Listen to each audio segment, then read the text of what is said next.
오늘의 큐티 말씀은 누가복음 12장 49절부터 59절입니다. 제목, 시대를 분별하고 깨닫기. 먼저 앞뒤 문맥을 살펴보겠습니다.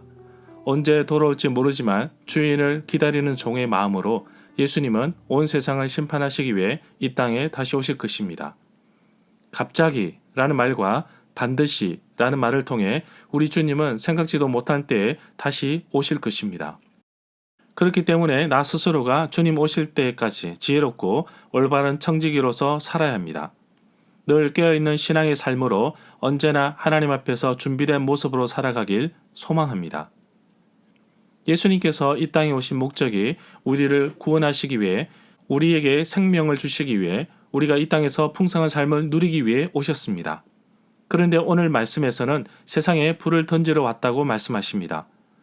죄로 가득한 이 땅을 불로 심판하시고 새롭게 하시기 위해 오신 것입니다. 분열과 분쟁 속에서 나누어짐으로 인해 예수님과 관련이 있는 자와 없는 자로 나누어집니다. 사람들은 여전히 자신이 가진 지식으로 세상을 판단하지만 여전히 예수님께서 이 땅에 오신 목적을 알지 못하였습니다. 예수님은 평화를 주러 오셨지만 받아들이지 않는 사람들로 인해 분열을 던지신 것입니다. 심판자로 오셨지만 또한 화해자로 오셨습니다. 죄로 인한 하나님과의 멀어진 나를 화해시키셔서 구원의 길로 이끄신 분이십니다. 불을 던지러 왔고 분쟁을 일으키러 왔다는 구절의 말씀은 마태복음 10장 34절부터 36절, 누가복음 12장 49절부터 53절에 나옵니다.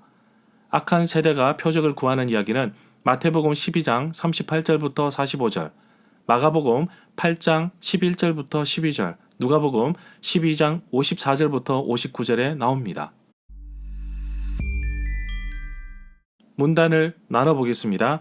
49절부터 53절은 분열을 일으키러 왔다. 54절부터 59절은 시대를 분별하고 화해하기를 힘쓰라. 49절에 보면 내가 불을 세상에 놓으러 왔노니 이 불이 이미 붙었으면 더 바랄 것이 없다고 하시는데, 마태복음 3장 11절에 세례 요한은 자신의 뒤에 오시는 분은 성령과 불로 세례를 베푸실 것이라고 말하였습니다. 51절에 보면 예수님께서 화평 대신 분쟁을 일으키기 위해 오셨다는 말씀에 놀라지 않을 수 없습니다. 예수님은 이 땅에 진정한 평화를 주시기 위해 오셨지만 예수님을 거부하는 사람도 있기 때문입니다. 그래서 서로 뜻이 맞지 않아 분쟁이 일어날 수밖에 없는 것입니다. 이 구절 51절은 누가복음 2장 14절과 긴장 관계가 있습니다. 이 구절은 누가복음 2장 14절의 평화가 무엇을 의미할 수도 있으며 무엇을 의미할 수 없는지 정확히 규정하는 데 도움이 됩니다.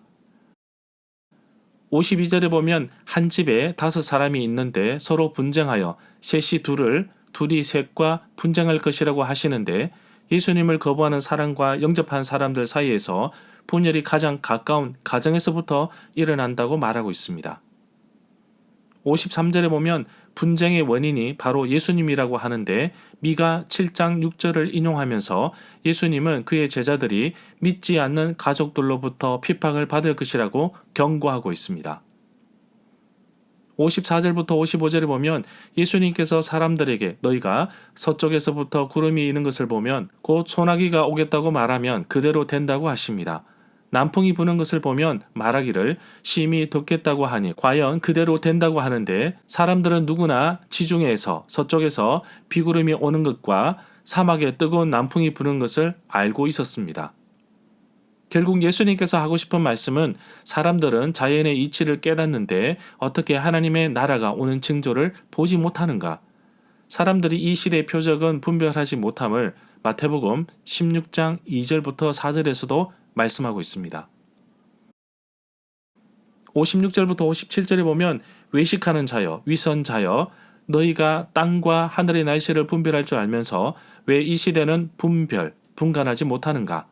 또 어찌하여 너희는 무엇이 옳은 것인지 스스로 판단하지 못하느냐?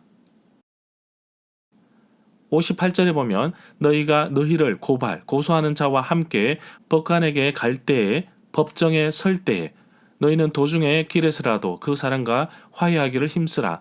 그가 너를 재판장에서 끌어가고 재판장이 너를 옥졸, 재판관에게 넘겨주어 감옥에 가둘 것을 염려하라.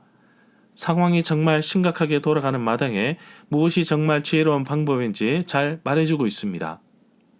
법정에 서기 전이라도 서로 화해하고 돌아서기를 바라고 있습니다.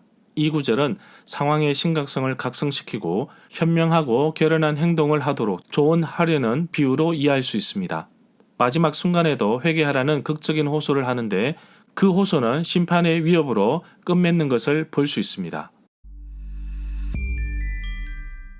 절마다 상세한 설명과 구절 해석, 핵심 내용과 중심 줄거리는 네이버 블로그에 올려져 있습니다. 내게 주시는 교훈입니다. 시대를 분별하라는 주제 아래 몇 가지의 예를 들고 있습니다. 농사를 짓는 사람은 자연의 흐름, 날씨를 잘 알고 있습니다. 이처럼 하나님의 자녀들도 시대를 분별하기를 바라고 있습니다.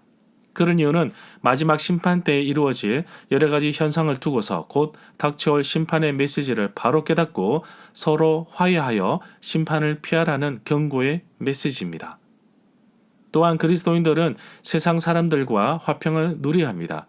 예수님께서 세상에 분쟁을 던지러 오셨다는 말은 예수님을 영접하는 사람이 있는가 하면 거절하는 사람도 있기 때문에 서로 간에 분열이 일어날 수밖에 없는 것입니다.